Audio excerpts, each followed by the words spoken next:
नमस्कार, मेरा नाम ज्ञानेश्वर है और आपने देखना शुरू किया है लाइव सिटीज। मेरे साथ रोज की तरह जुड़े हैं दिल्ली से देश के जाने माने सीनियर जर्नलिस्ट अजीत द्विवेदी जी। और अजीत जी के साथ आज हम कोई पॉलिटिकल चर्चा नहीं करना चाहते। अजीत जी के साथ आज हम देश के अपने वक्त के सबसे बड़े शोमैन रहे सुब्रत राय की चर्चा करना चाहते हैं। सुब्रत राय नहीं रहे, पिछले दिनों निधन हो गया। सहारा इंडिया के सर्वे सर्वा, सहारा श्री श्री जिन्हें कहा जाता है। तो हमने जैसा कहा कि सबसे बड़े शोमैन, उन्होंने एक इतनी बड़ी कंपनी तैयार की जिसके बारे में कहा गया कि इंडियन रेलवे के बाद सबसे ज्यादा रोजगार थे। और उनके आशियाने में कौन नहीं पहुंचता था, चाहे बॉलीवुड के महानायक हों। जब उनके बेटे की शादी हुई तो प्रधानमंत्री उड़कर पहुंचे लखनऊ। लेकिन दुर्भाग्य ऐसा कि जब सुब्रत राय की मौत हुई तो उनके दोनों बेटे अंत्येष्टि में भी शामिल नहीं हो सके, मुखाग्नि नहीं दे सके। देखिए एक बात और कि सुब्रत राय के निधन के बाद कहा जाता है कि सहारा इंडिया में भारत के 13 करोड़ लोगों ने निवेश किया और उन्हें पैसे वापस नहीं मिल रहे हैं, तो उनका विश्वास भी खंडित हुआ है। फिर एक और चर्चा, सुब्रत राय अपनी दोस्ती के लिए जानी जाती और चौकड़ी कही जाती थी सुब्रत राय, अनिल अंबानी, अमर सिंह, अमिताभ बच्चन, बॉलीवुड के बाद। अमर सिंह तो रहे नहीं। लेकिन जब सुब्रत राय की मौत हुई तो बॉलीवुड के महानायक अमिताभ बच्चन ने संवेदना में न दो शब्द कहे न दो शब्द लिखे। तो हम यह समझना चाहते हैं अजीत जी से कि सुब्रत राय के पतन की जो कहानी है, जिसमें फाइनेंशियल और पॉलिटिकल इंटरफेरेंस भी है और तमाम चीजें हैं, कि जिस व्यक्ति ने, एक साधारण सा इंसान जिसने इतनी बड़ी कंपनी बना ली, एयरलाइंस बना लिया, सुब्रत राय का पतन कैसे हो गया अजीत जी। हम अपने दर्शकों की ओर से यह पूछ रहे हैं। दर्शकों ने कहा कि पतन की कहानी जाननी चाहिए ताकि लोगों को नसीहत मिल सके। ज्ञानेश्वर जी, सुब्रत राय के पतन की कहानी बहुत दिलचस्प है। वो कोई एक किसी इंडस्ट्री के, किसी उद्योग के, किसी कारोबार के फेल होने का जो एक ट्रेडिशनल कहानी होती है, जो एक पारंपरिक कारण होते हैं, उन कारणों से उनकी कंपनी फेल नहीं हुई है। उन जी कारणों से उनकी कंपनी का पतन नहीं हुआ है। जो पारंपरिक कारण होते हैं कि कारोबार में नुकसान हो गया, क्योंकि वो नुकसान वाला काम ही नहीं करते थे। उनके एक कारोबार में जरूर नुकसान हुआ, क्योंकि वो उस समय से पहले का कारोबार था जो एविएशन में वो गए थे, और सहारा एयरलाइंस की उन्होंने शुरुआत की थी। तो वो जी उस एक कारोबार में जरूर उनको घाटा लगा, लेकिन उन्होंने घाटे का कारोबार नहीं शुरू किया था। इसलिए ये नहीं कह सकते हैं कि कारोबार में घाटा होने लगा तो पतन हो गया, उनकी कंपनी डूब गई। वो जी चिटफंड की कंपनी चलाते थे। उनकी 4 जो कोऑपरेटिव सोसाइटीज बना रखी थी, जिस सोसाइटीज में लोग पैसा जमा करते थे और बहुत जी अच्छा रिटर्न लोगों को मिलता था उनके पैसे पर। तो लोग जी पैसा जमा, और ये वो जमाना था जब उन्होंने शुरू किया था, तो वो जमाना था जब प्राइवेट बैंकिंग नहीं शुरू हुई थी और प्राइवेट बैंकिंग का इतना विस्तार नहीं हुआ था। और जो बैंकिंग के अभी तमाम इंस्ट्रूमेंट्स हैं, इन्वेस्टमेंट के जो तमाम इंस्ट्रूमेंट्स आज हैं, चाहे वो म्यूचुअल फंड हो, सिप हो, ये कोई कोई इन्वेस्टमेंट का जो इंस्ट्रूमेंट था वो नहीं था। फाइनेंशियल इंस्ट्रूमेंट्स नहीं थे लोगों के पास इन्वेस्ट करने के। तो चिट फंड की जी कंपनियां थी और उसमें बहुत बढ़िया रिटर्न मिलता था। तो उस रिटर्न के की वजह से उनका कारोबार फल फूल रहा था, उसमें कोई घाटा नहीं लग रहा था उनको। इसलिए चाय वाले, घाटे खूमचे वाले, पान वाले, सब लोग पैसा 5 रुपया 10 रुपया जमा करते थे। वो उन्होंने आदमी रख रखे थे। जैसा आपने कहा कि इंडियन रेलवे के बाद सबसे ज्यादा इंप्लॉय उनके उनके सहारा ग्रुप में काम करते थे। 11 लाख लोग एक जी समय, 11 लाख लोग काम करते थे। और उनका जी काम होता था, वो लोग लोगों के पास जाकर के, चाय की दुकान पर, पान की दुकानों पर जाकर के, घरों में जाकर के, गृहिणियों के पास, और लोगों से पैसे लेते थे। वो डायरी में नोट करते थे, 5 रुपया 10 रुपया लोग रोज इन्वेस्ट करते थे और लोगों को उस पैसे पर बहुत अच्छा रिटर्न मिला। ये जी 1978 में, जहां तक हमको ध्यान आ रहा है, 78 में शुरू किया था उन्होंने। 80 80 में तो उन्होंने फुल फ्लेज कंपनी बना ली थी। और 2005-6 तक, या उसके थोड़ा आगे तक, लोगों को पर्याप्त रिटर्न मिला। लोगों ने बहुत पैसे बनाए, सहारा में इन्वेस्ट करके लोगों ने बहुत पैसे बनाए, बहुत पैसे कमाए जी लोगों ने। तो वो जो ट्रेडिशनल एक कारण होता है कि कंपनी में घाटा लग गया, वो कारण नहीं था। जी, उनके पतन की कहानी पर, मूल कहानी पर आने के पहले ये बताना ज़रूरी था कि एक ट्रेडिशनल कारण नहीं था। और एक बात जी, और बताना ज़रूरी है, और ये हम लोगों की ज़िम्मेदारी है कि हम लोगों को बताएँ कि जिस तरह से आदमी की एक छवि बनती है, उसके बारे में जो धारणा बनाई जाती है, ज़रूरी नहीं है कि व्यक्ति वैसा ही हो। जी, सुब्रत राय सहारा के बारे में एक धारणा बना दी गई कि बहुत फ्लैम्बॉयंट थे और अपनी अय्यासियों पर और अपने दिखावे पर और इन सब चीज़ों पर बहुत खर्च करते थे। हुँ, ये एक एक धारणा बनी 2 लोगों के बारे में। एक सुब्रत जी, राय के बारे में, सहारा श्री, और दूसरे विजय माल्या के बारे में। इन दोनों के बारे में। बिल्कुल, लेकिन लोगों ने ये समझने की ज़रूरत नहीं समझी कि वो लोग जिस बिज़नेस में हैं, उस बिज़नेस में ये जो दिखावा वो कर रहे हैं, उस पर जो खर्च कर रहे हैं, वो एक तरह का इन्वेस्टमेंट है, वो ब्रांडिंग का कॉस्ट है वो। उससे उनकी जी, ब्रांडिंग होती है। सहारा हुँ, श्री जो कार्यक्रम आयोजित करते थे, भारत माता के सम्मान का जो कार्यक्रम आयोजित होते, उनके सहारा शहर में जाइए, लखनऊ के गोमती नगर में, जहाँ 270 गज का जिसके पास प्लॉट होता है, वो अमीर माना जाता है, वहाँ 270 एकड़ का प्लॉट है उनका। और उसके जी, गेट पर भारत माता की मूर्ति लगी हुई है। तो वो उसकी उनके सम्मान में जो कार्यक्रम करते थे, उन्होंने भारत की क्रिकेट टीम के मुख्य स्पॉन्सर बने वो। वो जी, इस तरह की एयरलाइंस जब चलाया तो बड़ा उसमें तामझाम था उनके एयरलाइंस में। तो ये सब एक हुँ, ब्रांडिंग का तरीका था। यही तरीका विजय माल्या ने भी किया था, और इसका रोल मॉडल जो है वो वर्जिन एयरलाइंस जो ब्रिटेन की है, जिसके मालिक है रिचर्ड ब्रैसनन, वो भी इतने ही फ्लैम्बॉयंट है, इतने ही खिलंदड़ हैं। लेकिन उन जी, पर कोई सवाल नहीं उठाता क्योंकि वो ब्रिटेन की कल्चर से मैच करता है। हम लोगों के यहाँ इसको लेकर के एक धारणा बनाई गई कि ये लोग बहुत खराब आदमी हैं। सुब्रत राय के लिए भी और विजय माल्या के लिए भी, जबकि किसी के बहुत फ्लैम्बॉयंट होने से, हीरो-हीरोइन के साथ बैठने से या शराब पीने से कोई खराब नहीं हो जाता है। व्यक्ति के खराब होने जी, के दूसरे पैमाने होते हैं, किसी कारोबारी के भी खराब होने के दूसरे पैमाने होते हैं। एक और बात इसमें ये जानना चाहिए कि ये ट्रेडिशनल बिज़नेस फैमिली से आए हुए लोग नहीं हैं। ये लोग, जी, ये बिल्कुल, वैश्य कम्युनिटी जो होती है, मारवाड़ी होते हैं, जैन होते हैं, उस तरह की फैमिली नहीं है। सुब्रत राय कायस्थ थे और विजय माल्या ब्राह्मण है, सारस्वत ब्राह्मण है। तो इनके ऊपर जी, इस तरह की चीज़ें ज़्यादा चस्पा होती हैं, अगर आप ज़रा-सा भी आउट ऑफ वो फोकस हुए, लोग आपको आपकी धारणा बना देते हैं। तो ये 2 बातें ज़रूरी थी। अब पतन की कहानी जी, सुनिए। पतन की हुँ, कहानी इस वजह से नहीं हुई कि उन्होंने लोगों का पैसा लौटाना शुरू कर दिया। पतन की कहानी इसलिए नहीं शुरू हुई कि उनका एयरलाइंस फेल हो गया। पतन की कहानी इसलिए नहीं शुरू हुई कि उनका न्यूज़ चैनल जो उन्होंने बनाया वो टेक ऑफ नहीं कर सका। जी, ये सब में से कोई कारण पतन का नहीं था, उन्होंने बहुत खर्च कर दिया, ये भी कारण नहीं था। जी, उन्होंने 2010 के आसपास, 2010 या 11 में 2 नई कंपनियां बनाई थी उन्होंने। उनके जो 4 जो वो थे कोऑपरेटिव सोसाइटी जो थी, जिनके थ्रू चिट फंड का काम उनका चलता था, उसके पैरेलल उन्होंने 2 कंपनियां बनाई थी। एक जी, Sahara India real estate corporation limited, और दूसरी कंपनी थी Sahara investment corporation private limited, जी, Sahara housing investment corporation limited. ये 2 कंपनियां थी, जी, एक सहारा हाउसिंग हुँ, इन्वेस्टमेंट और एक सहारा इंडिया रियल एस्टेट। ये 2 कंपनियां बनाई उन्होंने, और इस कंपनी के थ्रू उन्होंने लोगों से इन्वेस्टमेंट कराया कि आपको जमीन का प्लॉट डेवलप करके देगा सहारा ग्रुप। आप एक बिल्कुल, समझिए, एक वो ऑलरेडी एक काम कर रहे थे, एक एमबी वैली प्रोजेक्ट उनका था, रियल एस्टेट का बड़ा प्रोजेक्ट था पुणे में, महाराष्ट्र में। वो प्रोजेक्ट कर रहे थे, बहुत अच्छा प्रोजेक्ट कर रहे थे वो। तो रियल एस्टेट में एक वेंचर किया था उन्होंने, और ये 2 कंपनियां बना करके उन्होंने उसमें इन्वेस्टमेंट कराया था। उसमें कोई 3 करोड़ लोगों का इन्वेस्टमेंट हुआ, 24,000 करोड़ रुपए का इन्वेस्टमेंट हुआ 3 करोड़ लोगों का। उनके 3 पतन करोड़, की जी, कहानी वहीं से शुरू हुई।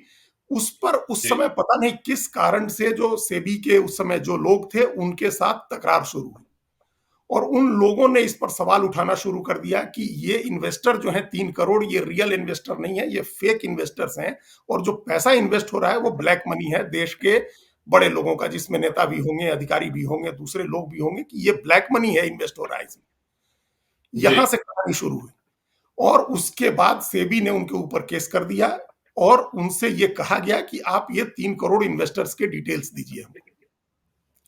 तो तब से कहानी शुरू हुई, और ज्ञानेश्वर जी उसमें निश्चित रूप से कुछ झोल था, वो रियल इन्वेस्टर्स नहीं थे।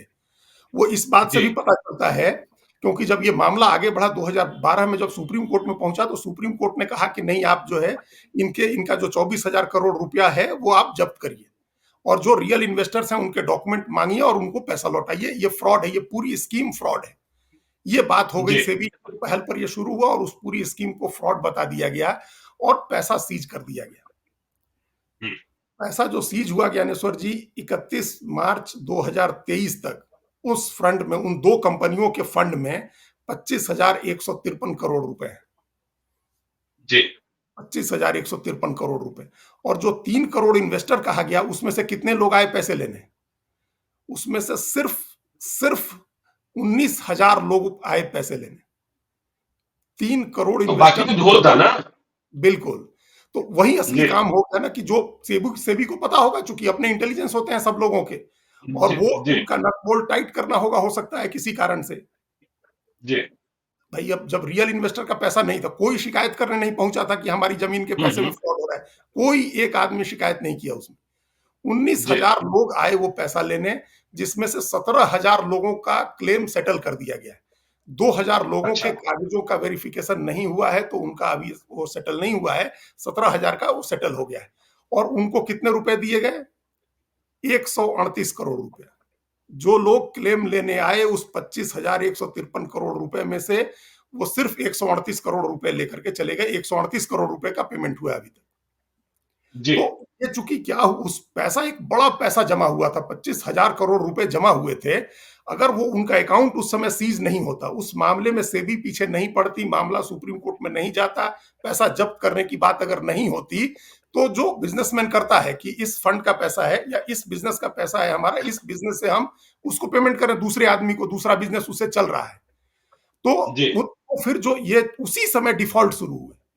आप याद करिए, उसी समय, उसी के आसपास डिफॉल्ट शुरू हुए, क्योंकि किसी का एफडी मैच्योर हो रही है, 2 साल की एफडी है, 3 साल की एफडी है, उसके 2 लाख रुपए हैं, कंपनी पैसे नहीं दे रही है उसको कहा जा रहा है कि आप 1 साल के लिए और अगर इस एफडी को कंटिन्यू कर दीजिए तो आपको 4 लाख रुपए देंगे।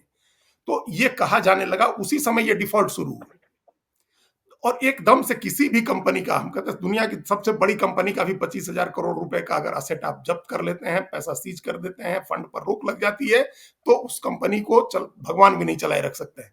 तो वो पतन का ठीक कारण है बन। अजीत जी। अजीत जी, भगवान भी नहीं चला सकते, लेकिन आपने कहा दो कंपनी उन्होंने बनाई और दो कंपनियों में 24,000 करोड़ रुपए के इन्वेस्टमेंट हुए, लेकिन ये दो नई कंपनियां थी। जो उनकी कंपनी पहले से चल रही थी और जहां पैसे जमा कर रहे थे, हमने कहा छोटे छोटे निवेशक, चाय वाले, खुमचे वाले, ठेले वाले, उनका पैसा क्यों डूब गया? वो पैसे तो अलग होंगे ना। वो पैसे इन्होंने इधर डाइवर्ट कर लिए थे, जिसके कारण ये झोल हो गया और 3 करोड़ दिखाई पड़ने लगे निवेशक।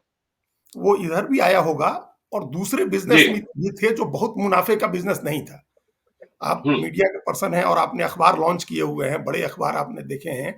जी। राष्ट्रीय सहारा जब अखबार लॉन्च हुआ तो बड़े फैन फेयर के साथ वो अखबार लॉन्च हुआ था, और हम्म। बड़ा कंसर्न और बड़ा सरोकार वाला अखबार था। लंबे समय तक वो बहुत सरोकार वाला अखबार था, और बड़े अच्छे पत्रकार उसमें नौकरी करते थे। वो जी। मुनाफे का वेंचर नहीं था। अखबार कभी भी बहुत मुनाफे का बिजनेस नहीं होता, उसमें पैसा लगता है, और हम्म। कारोबारी दूसरा काम करते हैं, उसके साथ साथ इस अखबार की आड़ में दूसरे काम होते हैं। उसी तरह से चैनल का बिजनेस भी मुनाफे का बिजनेस नहीं था, वो इन्वेस्टमेंट का बिजनेस था। एयरलाइंस का बिजनेस भी मुनाफे का बिजनेस नहीं था, उसमें पैसे लग रहे थे, उसका टाइम नहीं आया था। उस समय लोगों ने पैसा खर्च करना अभी शुरू नहीं किया था भारत में, ताकि वो आज तो जिसको थोड़े से भी पैसे हैं तो वो हवाई जहाज की टिकट कटाता है। उस समय लोगों के पास जी। पैसे होते थे, तब भी लोग हवाई जहाज की टिकट नहीं लेते थे। तो ये 3 बिजनेस थे, जो बिजनेस उस समय इन्वेस्टमेंट खोज रहे थे, उससे इनको मुनाफा नहीं हो रहा था। तो जो चिटफंड का हम्म। पैसा आ रहा था, जो इनकी 4 कोऑपरेटिव सोसाइटीज इन्होंने बना रखी थी, उसका जो पैसा आ रहा था वो इस बिजनेस में इन्वेस्ट हो रहा था। तभी जो इन्होंने रियल एस्टेट का और हाउसिंग इन्वेस्टमेंट का जो बिजनेस शुरू किया था, अगर उसका पैसा इनको यूज करने की इजाजत रहती तो ये डिफॉल्ट नहीं होता। जिनके पैसे डूबे हैं उनको पैसे दिए जाते रहते, पैसा रोटेट होता रहता, वो बिल्कुल। पैसे आ भी तो रहे थे, लोग जमा जी। भी तो कर रहे थे। अगर लोग पैसे वापस ले रहे थे तो लोग पैसे जमा भी कर रहे थे। तो अगर ये फंड इनका बंद नहीं हुआ होता, जो एक नया वेंचर शुरू करके और इन्होंने मार्केट से पैसा उठाया, उस पैसे का अगर इस्तेमाल करने की इजाजत होती तो वो डिफॉल्ट नहीं होते अकाउंट्स। और दूसरी बात क्या है, 2010-11 का पीरियड आप याद करिए कि उस समय प्राइवेट बैंकिंग की शुरुआत हो गई थी। काफी जी। प्राइवेट बैंक आ गए थे, कोऑपरेटिव सोसाइटीज दूसरी बनने लगी थी, और प्राइवेट बैंक्स भी पर्याप्त इंटरेस्ट लोगों को दे रहे थे, उसमें इन्वेस्टमेंट पर रिटर्न लोगों को मिलने लगा था। और एक वो समय था जब रियल एस्टेट में बूम आया हुआ था, लोग ऐसे भी चिटफंड की बजाय रियल एस्टेट वगैरह में पैसे इन्वेस्ट कर रहे थे। तो पैसे का इन्वेस्टमेंट जो फ्लो एक जो 80s 90s में था, वो आकर के नई सदी के पहले दशक में वो कम हो गया था। तो एक तरफ से फ्लो कम हुआ, दूसरे इनके 3 बिजनेस ऐसे हो गए जिस बिजनेस में इन्वेस्टमेंट इन्होंने बहुत ज्यादा की, वो रेकरिंग इन्वेस्टमेंट वाला बिजनेस था, और उससे रिटर्न नहीं था। और उस लेकिन अजीत जी, एक बात और कही जाती है। अजीत जी, एक बात और कही जाती है कि जो फाइनेंशियल तो खैर ठीक है, जो कठिनाइयां हुई या इन्होंने जो फंड डाइवर्ट किया, कि इसमें पॉलिटिकल ट्विस्ट भी है। आप दिल्ली में बैठे हैं, पॉलिटिकल भी कुछ हालमेल या पॉलिटिकल तनातनी दुश्मनी हो गई, जिसके कारण सुब्रत राय, जो देश के सबसे बड़े शोमैन थे, जिनके बारे में यह भी कहा जाने लगा था कि ये देश के राष्ट्रपति हो सकते हैं एक वक्त में, तो ये पॉलिटिकल ट्विस्ट भी कुछ दिखाई पड़ा था क्या, जिसके कारण, क्योंकि हमने देखा था कि इनकी कंपनियों में देश के कई पूर्व न्यायाधीश, कई पूर्व नौकरशाह, सारे लोग काम कर रहे थे, और सारे नेता, जैसा हमने कहा कि जब इनके बेटों की शादी हुई तो प्रधानमंत्री उड़कर चले गए थे लखनऊ, और कौन, बॉलीवुड के बड़े बड़े स्टार तो यहां खाना खिला रहे थे, लोगों को सर्व कर रहे थे। तो पॉलिटिकल भी कुछ ट्विस्ट दिखाई पड़ा था क्या? देखिए वो एक चीज थी, उस वो बताते हैं हम आपको, लेकिन पॉलिटिकल मैनेजमेंट कैसा था सुब्रत राय सहारा का, जी। उसकी एक कहानी हम आपको बताएं कि हम्म, ये जब वो लखनऊ के एक तरह से अघोषित किंग थे, राजा थे, वो मुख्यमंत्री जब वीरभद्र सिंह मुख्यमंत्री थे तब से लेकर के वीरभद्र सिंह के जी। इनसे बहुत अच्छे संबंध थे। बाद में मुलायम सिंह यादव जब उभर रहे थे तब उनसे इनके बहुत अच्छे संबंध हो गए। तो ये जी। सभी पार्टियों के साथ इनका मैनेजमेंट बहुत अच्छा था। लखनऊ हम्म। से जिस समय तय हुआ कि अटल बिहारी वाजपेयी लखनऊ से चुनाव लड़ेंगे, उस समय समाजवादी पार्टी ने राज बब्बर को चुनाव लड़ने के लिए भेज दिया लखनऊ। और जी। इनके बड़े अच्छे संबंध थे राज बब्बर के साथ और मुलायम सिंह दोनों के साथ। और आपको बताएं कि जो हम्म। दो एक जाने माने फिल्म स्टार फिल्मों के लोग पहुंचे सुब्रत राय के अंतिम संस्कार में, उसमें एक राज बब्बर भी थे। तो राज बब्बर ने उसको जी। याद रखा था जो उन्होंने आज से 20 साल पहले या उससे भी पहले जो सुब्रत राय ने उनके लिए किया था। तो लखनऊ में जी। जब चुनाव लड़ने आए, राज बब्बर वर्सेज अटल बिहारी वाजपेयी का चुनाव था, तो राज बब्बर के चुनाव की कमान संभाली थी सुब्रत राय ने। सुब्रत राय ने वो अच्छा। चुनाव लड़ा, सुब्रत राय ने चुनाव हम्म। लड़ा राज बब्बर का। और हम्म। संयोग देखिए कि अटल बिहारी वाजपेयी चुनाव जीत गए और देश के प्रधानमंत्री हो गए। जी। देश के जब प्रधानमंत्री हो करके अटल बिहारी वाजपेयी लखनऊ पहुंचे और वो भाषण दे रहे थे, तो सहारा श्री के हेलीकॉप्टर से फूल बरसाए जा रहे थे अटल बिहारी वाजपेयी के ऊपर। अच्छा। अटल बिहारी वाजपेयी के खिलाफ कैंपेन संभाला था सुब्रत राय ने, उनके ऊपर हम्म। सहारा श्री के हेलीकॉप्टर से फूल बरसाया जा रहा था। और फिर अटल बिहारी जी। वाजपेयी के दोनों बेटे सुशांतो रॉय और सीमांतो रॉय की शादी हुई, तो उसमें गए, बैठे, और उनके पीछे तमाम बड़े लोग खड़े रहे, फिल्म स्टार हों और या राजनेता लोग हों, इंडस्ट्रियलिस्ट जी। इंडस्ट्रियलिस्ट हो, सब हो, दोनों बेटे दोनों बहुएं एक साथ, बीच में अटल बिहारी वाजपेयी। और वो तस्वीर सबने देखी है। उन दिनों जी। 500 करोड़ रुपए की वो शादी कही गई थी, जब जिसकी कीमत आज 5,000 करोड़ रुपए होगी। तो इस तरह जी। से पॉलिटिक्स मैनेज करते थे। उनको कोई हम्म। भारतीय जनता पार्टी के साथ, उनके साथ वैसे ही संबंध थे जैसे समाजवादी पार्टी के साथ थे। उनके पास अमर सिंह थे तो उनके पास दूसरे लोग भी थे।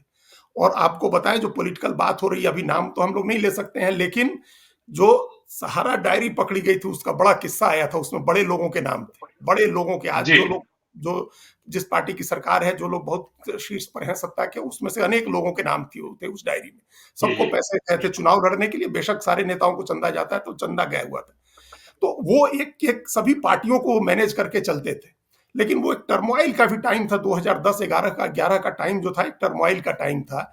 और कांग्रेस पार्टी उस समय बहुत परेशानी में थी, सत्ता में थी, लेकिन करप्शन के तमाम आरोप लग रहे थे और बहुत उसमें अभी चर्निंग का टाइम था। ये उसी समय सब ये फॉल आउट शुरू हुआ था। उस समय निश्चित रूप जी। से किसी बिल्कुल। ने किया था, जो हमने कहा कि नट बोल्ट टाइट करने की कोशिश कहीं से हुई, नहीं तो सेबी को कॉग्निजेंस लेकर के इस पर कार्रवाई करने की कोई जरूरत नहीं थी ज्ञानेश्वर जी, क्योंकि कोई जी। रियल, ये आता ना कि हमने इन्वेस्ट किया है और हमारी शिकायत है कि हमको पैसे नहीं मिल रहे हैं या हमको जमीन नहीं दी जा रही है, तो ऐसी कोई जी। शिकायत नहीं आई थी। वास्तविक इन्वेस्टर की तरफ से कोई शिकायत नहीं आई थी। एक तरह का ये सुओ मोटो कॉग्निजेंस था जो सेबी ने लिया, और सेबी ने उन पर शिकंजा कसना शुरू कर दिया था। तो वो कहीं ना जी। कहीं से पर्दे के पीछे से हुआ होगा।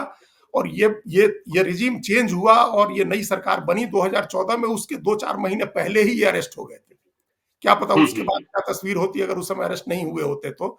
तो वो कहीं जी। ना कहीं पॉलिटिकली किसी को इन्होंने हर्ट किया था, जिसका नाम कोई अभी सामने नहीं ले सकता है, कोई कोई उसकी खबर नहीं आई, लेकिन कहीं से ये हम्म। निर्देश था जिसके बाद इनको हम्म। टाइट करना शुरू किया गया। और वो कॉग्निजेंस ऐसे मामले में लिया गया जिस पर कोई रियल शिकायत करने वाला नहीं था, कोई वास्तविक शिकायत करता नहीं था। और वो फंड जी। फ्रीज हो गया। बिल्कुल। फंड फ्रीज होने का हम्म। नतीजा ये निकला कि इनके सारे काम जो जिसमें पेमेंट करने थे, वो सब डिफॉल्ट होने लगा, सैलरी रुकने लगी लोगों की, धंधे बंद करने पड़े, एयरलाइंस का बिजनेस बेचना पड़ा उनको, जेट ने खरीदा उनका सारा एयरलाइंस का बिजनेस, जेट एयरवेज ने दुर्भाग्य जी। देखी वो भी बंद हो गया, और उसके मालिक हम्म, नरेश गोयल भी अभी जेल में है। तो ये उस समय का बिजनेस था इनका, बिजनेस बेचना पड़ा। बाद में न्यूयॉर्क के होटल्स और दूसरे कई इन्होंने संपत्तियां बेची, बेच करके जो, चूंकि सुप्रीम कोर्ट ने कह दिया था कि पैसे आपको जमा करने हैं, वो सेबी का जो अकाउंट है उसमें पैसा जमा करना ही करना है आपको। सहारा रिफंड सहारा रिफंड फंड करके एक बना हुआ है ना, जी, जो सीआरसीएस का। तो उस बिल्कुल। सीआरसीएस रिफंड फंड में पैसे जमा करने पड़े, तो सारी संपत्ति बेचनी पड़ी है, उसी समय सब शुरू हुआ। अगर अगर कहीं से पॉलिटिकल बैकिंग उस समय हो रही होती, या कोई दुश्मनी नहीं निकाल रहा होता, कोई होस्टाइल नहीं हुआ होता, तो हो सकता है कि ये नौबत नहीं आती। ठीक है, तो ये नौबत नहीं आती। लेकिन एक बात और, जब हम सुब्रत राय के चरित्र का विश्लेषण करते हैं, हमने देखा कि विजय माल्या कैसे भाग गए, हमने देखा ललित मोदी कैसे भाग गए, हमने देखा नीरव मोदी कैसे भाग गए। लेकिन अभी आपने कहा न्यूयॉर्क में होटल, लंदन में संपत्ति। सुब्रत राय ने कभी देश छोड़कर भागने की कोशिश नहीं की, और देश में ही रहे, और हमेशा कहते रहे कि देखिए, विश्वास रखिए, मेरे पास संपत्ति है, सहारा के पास उतनी संपत्ति है जितना पैसा बकाया नहीं है। तो सुब्रत राय के मन में, आपने शुरुआत में ही कहा कि लखनऊ में जो उनकी प्रॉपर्टी है वहां भारत माता का मंदिर है। तो सुब्रत राय ने सुब्रत राय भी चाहते तो देश छोड़कर भाग सकते थे, अजीत जी। हाँ हाँ, क्यों नहीं भाग सकते थे, और उस समय तो बहुत आसान, उस समय तो और ज्यादा निगरानी नहीं थी, जबकि ये घटनाएं हैं, उस समय की जी। तो और निगरानी नहीं थी, और उनके बड़े संपर्क थे पूरी दुनिया में। लेकिन हम्म, उनकी ब्रांडिंग थी एक भारत माता के सपूत वाली, उन्होंने ब्रांडिंग की हुई थी। वो जी। सहारा का, उनका सहारा प्रणाम का जो तरीका था, उनका भारत माता हर कार्यक्रम के पहले भारत माता की वंदना का जो कार्यक्रम था उनका, उन्होंने भारतीय क्रिकेट टीम का, हॉकी टीम का, इन सब में जो पैसे इन्वेस्ट किए थे, वो अपने को भारत माता का सपूत बताते थे। तो उनके लिए जी। उनको लगा होगा, हालांकि इतनी नैतिकता का क्या की बात करें, इतनी हाई मोरालिटी की, लेकिन उनको कहीं ना कहीं लगा होगा कि हमको देश छोड़ के नहीं भागना चाहिए। और दूसरे, उनके मन में ये धारणा रही होगी कि हम मैनेज कर लेंगे, ये चीजें आउट ऑफ द हैंड नहीं होंगी, क्योंकि जी। अकाउंट में आप देखिए तो 25,153 करोड़ रुपए मामूली कैश होता है, 25,000 करोड़ रुपए का। कितनी कंपनियों के पास इतना रुपया कैश में है? ये जो हम लोग आज देखते हैं कितने लाख करोड़ की संपत्ति है, वो कुछ नहीं होता है, वो मार्केट कैपिटलाइजेशन होता है, वो शेयरों जी। की कीमत होती है। इनका, इनके पास रियल असेट था, इनके पास होटल्स थे, इनके पास पैसा था, इनके पास कैश था काफी, तो ये संभाल लेते। तो ये भरोसा भी कहीं ना कहीं रहा होगा, देश छोड़ करके नहीं भागने के पीछे एक भरोसा ये रहा होगा कि हम मैनेज कर लेंगे। और अभी भी आपको बताएं कि अभी जब ये बड़े साहब सब लोग कहते थे सुब्रत राय सहारा को, जब ये गुजरे, हम्म, तब लोगों की उम्मीदें टूटी है, नहीं तो अभी भी लोगों को उम्मीद थी, जो उनके यहाँ काम करते हैं, जो उनके अखबार में, उनके चैनल्स में, उनके किसी भी वेंचर में अभी भी जो लोग काम करते हैं, उनको उम्मीद थी कि बड़े साहब सब ठीक कर देंगे। वो बहुत ही जी। ज्यादा, बहुत पॉजिटिव माइंडसेट के आदमी थे, और हमने कई संस्मरण पढ़े हैं कई लोगों के, जो उनके गुजरने के बाद लोगों ने लिखे हैं, जेन्युइन लोगों ने लिखे हैं। यंग हम्म, जर्नलिस्ट थे जो मिले थे, जो एक सज्जन तो हमारे साथ काम कर चुके हैं न्यूज चैनल में, और वो मिले थे उनके ऑनलाइन डिजिटल मीडिया को चलाने के लिए, और 3 करोड़ जी। रुपए के इन्वेस्टमेंट की एक बात थी। और सुब्रत राय ने उस पूरा प्रेजेंटेशन देखने के बाद, जो उस लड़के ने लिखा था कि जो इंटेलिजेंट सवाल पूछे थे और जो उनका विजन था, वो लगता था कि वो चीजें ठीक कर लेंगे। ये 3 साल पहले की बात है, 2-3 साल पहले, तो वो ठीक कर लेते, ऐसा लोगों को लग रहा था कि वो ठीक कर लेंगे। उनके पास एक दृष्टि थी, वो ठीक कर सकते थे। लेकिन बीमारी, एक तो बीमारी, और दूसरा कोर्ट और सेबी, इन दोनों की तरफ से उनको कोई राहत नहीं मिल रही थी। उनके जी। फंड को लेकर के सेबी, उन्होंने एक तरह से, जब पंगा बढ़ा तो पंगा बढ़ता चला गया। उन्होंने 27 ट्रक्स में भर करके और डॉक्यूमेंट्स भेज दिए कोर्ट में। उन्होंने कहा कि सेबी अब देखता रहे। 27 ट्रक डॉक्यूमेंट्स। अब उसको कैसे, किसके लिए, उसके लिए हजारों लोगों को अलग से अपॉइंट करना होगा 27 ट्रक डॉक्यूमेंट्स उतार करके, और एक एक डॉक्यूमेंट को वेरीफाई करने में। कुछ डॉक्यूमेंट जरूर वेरीफाई किए गए, उसमें काफी सारे फॉल्स निकल गए, क्योंकि वो हम लोग पहले बता चुके हैं कि वो रियल जी। इन्वेस्टमेंट नहीं। एक व्यक्ति ने इन्वेस्ट किया, उस व्यक्ति के नाम पर 6 प्लॉट ऐसे ही बना दिए गए, 6 इन्वेस्टमेंट और कर दी गई, या किसी रामलाल श्यामलाल के नाम पर इन्वेस्टमेंट की पर्ची कटती रही। तो वो उसकी वजह से और विवाद बढ़ गया, झगड़ा बढ़ता गया, कोर्ट से भी, कोर्ट की भी नाराजगी बढ़ती गई और सेबी की भी नाराजगी बढ़ती। तो कहीं से वो राहत नहीं मिली। तो इनको जो उम्मीद थी कि हम ठीक कर लेंगे, मेरे पास पैसे हैं, पैसे थे, सचमुच पैसे थे, और वो ठीक भी कर सकते थे। लेकिन दो जो बड़ी एजेंसीज हैं, उनकी उनकी एक तो न्यायिक संस्था है, और दूसरा सेबी जो जी। बाजार नियामक है, जो उसकी तरफ से इनको हम्म, राहत नहीं मिली। तो ये कारण हुआ जिसकी वजह से इनका ये वापसी नहीं कर सके। नहीं तो वो ठीक है, अभी राहत नहीं मिली। हाँ, हाँ, भागने वापसी का नहीं नहीं कर सोचा सकते। उन्होंने, भागने का तो नहीं सोचा, लेकिन जो भरोसा था कि हम ठीक कर लेंगे, वो भरोसा नहीं पूरा हो सका, तो ठीक नहीं कर सके वो। ठीक है, ठीक नहीं कर सके। देखिए, अब जो आपने कहा कि सुब्रत राय राज बब्बर की कहानी सुनाई, अटल बिहारी वाजपेयी की कहानी सुनाई, तो देखिए सुब्रत राय अपनी दोस्ती के लिए और बैठकी के लिए, दोनों के लिए जाने जाते थे।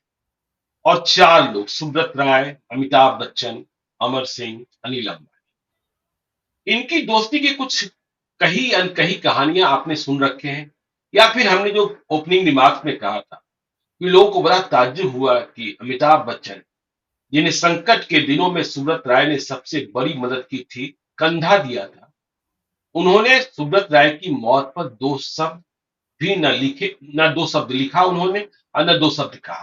तो लोग हैरानी में हैं। तो इसके बारे में कुछ कही अनकही कहानियां आपके पास है? कहानियां तो बहुत सारी हैं जो पब्लिक डोमेन में भी हैं इन लोगों की कहानियां, लेकिन एक बात आपको बताएं ज्ञानेश्वर जी की, ये जो चौकड़ी है, ये चौकड़ी जी। टूट गई थी कई साल पहले, कोई 10 साल पहले ये हुँ, चौकड़ी बिखर गई थी। और इनके जी। बारे में ये कहा जाता है कि ये चारों लोग, इन चारों में से कोई किसी का नहीं हुआ, इन चारों चारों में लोगों से से कोई कोई किसी का नहीं किसी का हुआ। नहीं। तो हुँ, ये जैसे अब अमर सिंह भी बीमार पड़े तो एक बार अमिताभ बच्चन देखने गए थे उनको, अमर सिंह ने सबसे ज्यादा मदद जी। की थी। हुँ, सहारा समूह की तो ब्रांडिंग हो रही थी अमिताभ बच्चन से, लेकिन अमर सिंह ने जी, सबसे ज्यादा मदद की थी 90 के दशक में, जब इनकी कंपनी का कर्ज में डूबी हुई थी, और उसके पहले जब इनके इनके ऊपर इनकम टैक्स के चेक केसेस चल रहे थे अमिताभ बच्चन के ऊपर, तो हुँ, अमर सिंह थे वो व्यक्ति जो इनको लेकर के गए थे चंद्रशेखर के पास, जो उस समय प्रधानमंत्री थे, और इनकी सबसे बड़ी मदद उस समय अमर सिंह ने कराई थी। जी, लेकिन अमर सिंह के साथ भी इनके संबंध खराब हो गए, उसी तरह से अनिल अंबानी से दूरी बढ़ गई, अमर सिंह की और सहारा श्री सुब्रत राय की भी दूरी बढ़ गई, अमर सिंह और अनिल अंबानी की भी दूरी बढ़ गई, सबके कई वीडियो टेप और वो सब आज डिजिटल मीडिया में कोई खोजेगा तो इनकी बातचीत के काफी सारे टेप अवेलेबल है, वो पता चल जाएगा। जी। लेकिन इनमें से क्या था कि ये सब ऐसा लगता है कि स्वार्थ के संबंध थे, तमाम लोगों के स्वार्थ के संबंध साथ। जो है स्वार्थ के संबंध हुँ, थे। हमने पहले हुँ, कहा कि सुब्रत राय सहारा को अपना अपनी ब्रांडिंग करनी थी, और चूंकि वो ट्रेडिशनल बिजनेस फैमिली से नहीं आए थे और एक ऐसा बिजनेस करते थे जिससे आपका ऑरा नहीं बनता है, चिट फंड की कंपनी जी। चलाते हैं, इससे आपका ऑरा नहीं बनता है, ग्लैमर नहीं बनता है। तो उस हुँ, ग्लैमर के लिए जो उनको जरूरत थी उस बिजनेस में गए, वो अखबार लेके आए, चैनल लेके आए, एविएशन के बिजनेस में गए। उसी समय एक ब्रांड एम्बेसडर की जरूरत थी उनको, जिसके साथ खड़े होने से इनकी ब्रांडिंग हो, तो वो काम अमिताभ जी, बच्चन ने। तो ये दोनों एक दूसरे की जरूरत पूरी कर रहे थे उस समय। तो वो संबंध जरूरत का था, जैसे जरूरत खत्म हुई वैसे संबंध भी इन लोगों के खत्म हो गए, अलग हो गए, संबंध टूट गए, किसी के साथ संबंध नहीं है। और जो एक बढ़िया जुमला है कि कोई इन चारों में से कोई किसी का नहीं हुआ। तो कोई अब किसी का नहीं हुआ। वो अमिताभ बच्चन ने, अब वो ट्वीट कर सकते थे, अमिताभ बच्चन संवेदना के दो दो शब्द लिख सकते थे उनके परिवार के बारे में, उनके परिजनों के बारे में, लेकिन उन्होंने वो भी नहीं लिखा। ये एक अपनी जो ठीक आज है। की ब्रांडिंग है उनकी, आज जो उनका एक ब्रांड है, जो जी, मोरल और जिस उस तरह का जो उनकी छवि है, किसी भी अच्छी चीज की ब्रांडिंग के लिए आज अमिताभ बच्चन को याद किया जाता है, इसलिए क्योंकि अमिताभ बच्चन की छवि एक अच्छे व्यक्ति की है, एक विनम्र व्यक्ति की है।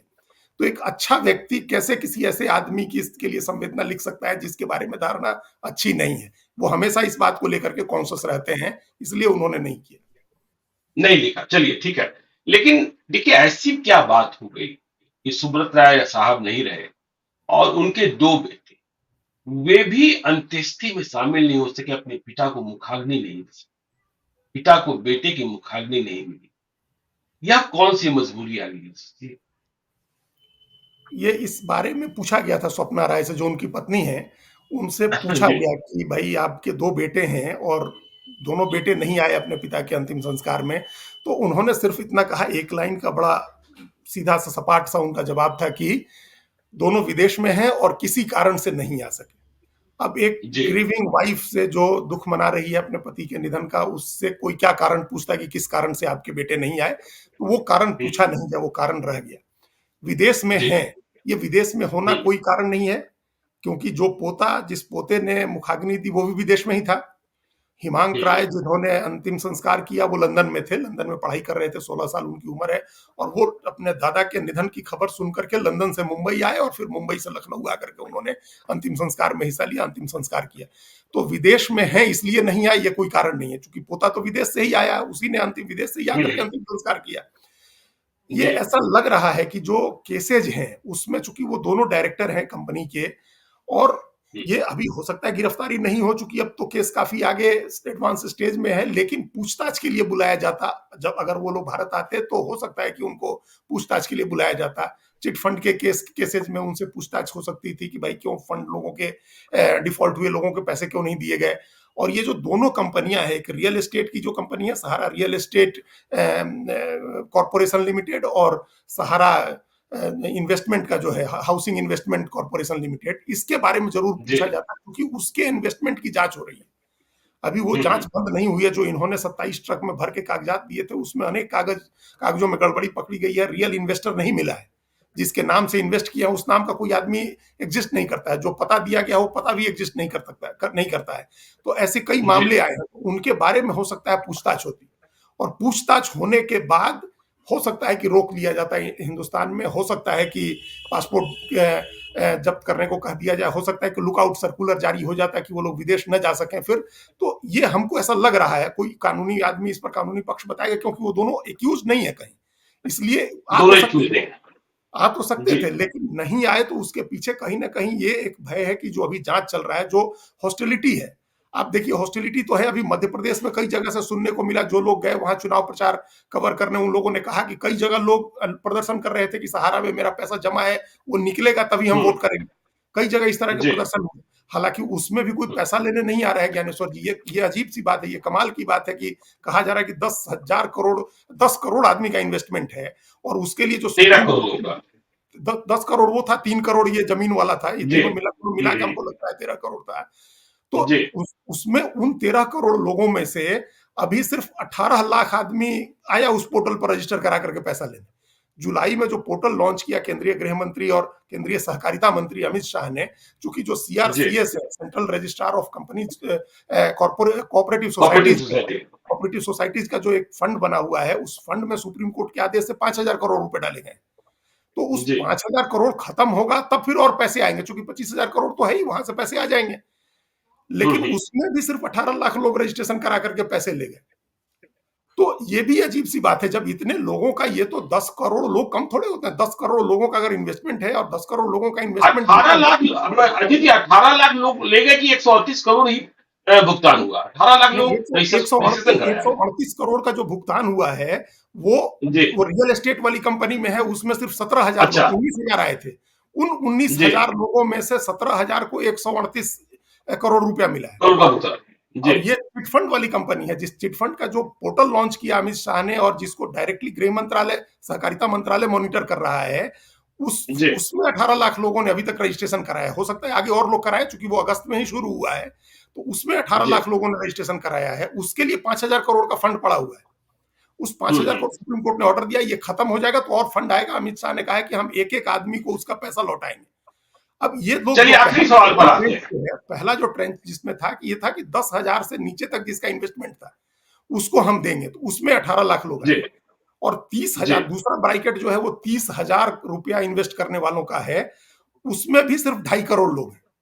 लेकिन जब जी। उसका खुलेगा तब उसका देखेंगे। लेकिन 10,000 तक का जो इन्वेस्टमेंट है उसमें 18 लाख लोगों ने रजिस्ट्रेशन कराया था अगस्त में, जो पोर्टल शुरू हुआ था। तो वो चलिए पैसा आखिरी सवाल पर आते हैं अजीत जी। वो जी, रिफंड हो जाएगा, वो पैसा, चूंकि सहकारिता मंत्री, गृह मंत्री खुद अमित शाह हैं और वो मॉनिटर कर रहे हैं। उन्होंने कहा जी। है कि हम एक एक आदमी का पैसा देंगे। आखिरी सवाल पर आते हैं। देखिए, आप कह रहे हैं कि पैसा पड़ा हुआ है, पैसा लोग लेने नहीं आ रहे हैं, सुब्रत राय रहे नहीं। अब उनकी संपत्ति, जो पैसा पड़ा हुआ है और जो उनकी संपत्ति है, उसका वारिस कौन होगा? नहीं, संपत्ति तो फ्री है। संपत्ति जो जो जब्त की हुई है संपत्ति, वो सेबी के पास है। जी, सुप्रीम हुँ, कोर्ट मॉनिटर कर रही है, सेबी के पास है वो संपत्ति, और बाकी संपत्ति उनकी जी, फ्री है। बाकी संपत्ति जी, पर कोई रोक नहीं है। तो उनके दोनों बेटे उनके वारिस हैं। अगर उन्होंने वसीयत लिखी होगी तो उसमें लिखा होगा कि कौन जी, वारिस है। जो जी, वसीयत नहीं लिखी होगी तो दोनों बेटे उनके लीगल हेयर हैं, दोनों उनके वारिस होंगे। जो संपत्ति जी, जब्त है उसकी मालिक, उसका मालिक जो है, उसमें भी एक टेक्निकल पॉइंट है। ये होता है कि अगर हुँ, पैसा, आपने इन्वेस्टर का पैसा है और वो नहीं लेने आ रहा है, तो वो कंपनी के हुँ, अकाउंट में नहीं जा रहा है, और जी, वो फिर वापस वो भारत सरकार के अकाउंट में जा रहा है, जिसका कोई क्लेमेंट नहीं है। वो 25,000 करोड़ रुपया अच्छा, लेने अगर कोई नहीं आएगा तो वो पैसा भारत सरकार हुँ, के अकाउंट में चला जाएगा, वो किसी और को नहीं मिलेगा, वो भारत सरकार के पास चला जाएगा। और भारत सरकार उसी पैसे में से ये तमाम जो इन्वेस्टर हैं उनको पैसा रिफंड करेगी।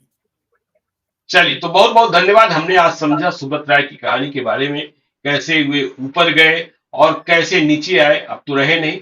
विनम्र श्रद्धांजलि है। तो चलते चलते हम अपने दर्शकों से कहते हैं कि यदि अब तक आपने हमारे यूट्यूब चैनल लाइफ को सब्सक्राइब नहीं किया है तो जरूर कर लीजिएगा।